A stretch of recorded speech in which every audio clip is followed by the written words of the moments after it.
A lot of people saying you've been trying to get here for a couple of years now. Now you finally got here. What do you see as your role here now?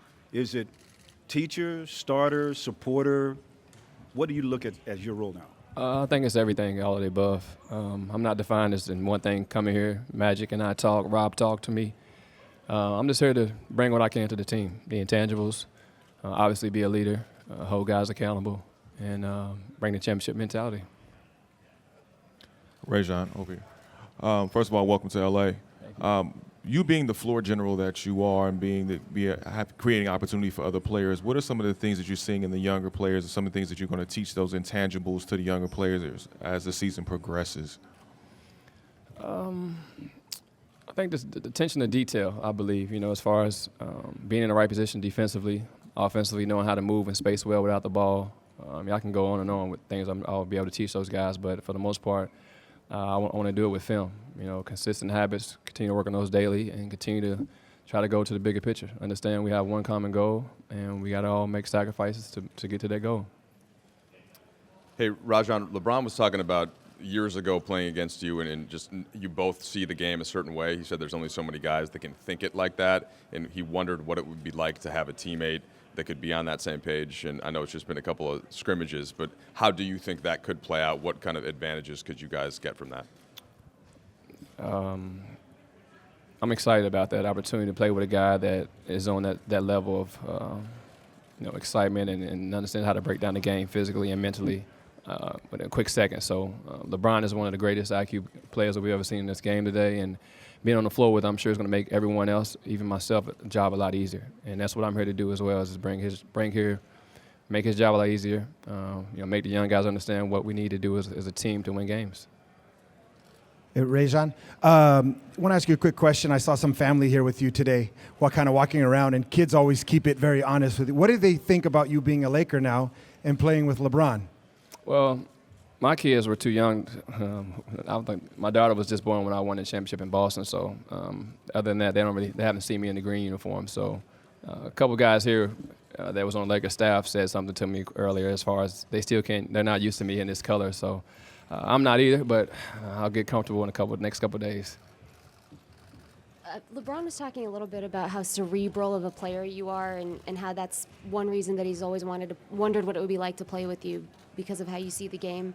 I'm wondering, what have the conversations that you guys have had about basketball been like just in the gym so far? Has it been fun to sort of talk on the same level with someone? It is. We haven't really gotten too much in detail. We obviously want to focus on the main factors on what it's going to take for these young guys to catch up with us and understand what it takes to win. So just being great leaders.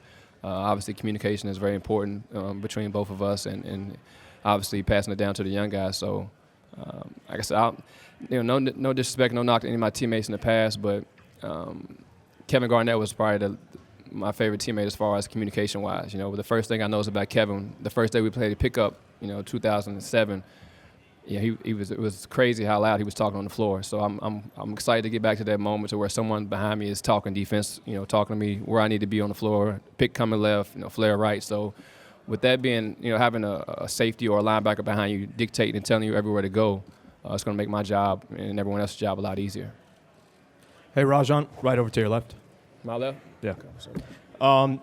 Just obviously being such a pure point guard, watching Lonzo Ball, just some things that maybe you like about his game that you've seen in his rookie season.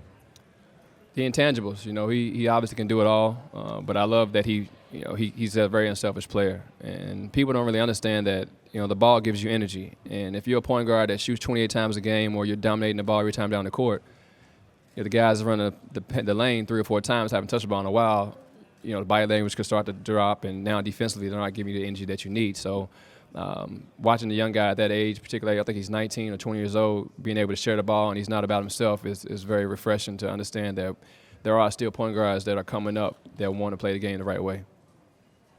Yeah, do you see part of your role as mentoring Lonzo? Yeah, yeah, that's obvious. My rookie and sophomore year, I had Sam Cassell come in, I had Steph Marbury come in, Eddie House, and I didn't look at those guys as competition. It was more so Sam had won 2 championships in Houston, so I was looking at him as a mentor to help me. So everything in life kind of happens for a reason, and me being in a situation now, year 13, is what I'm here to do, is help young guys grow as much as possible and make the game easy for those guys. Southern California News Group, Rondo over here. To your Magic told us that you had a film session with Lonzo where you guys talked out a lot of your past games. What did you get from that session, and have you had any other film sessions with other new teammates?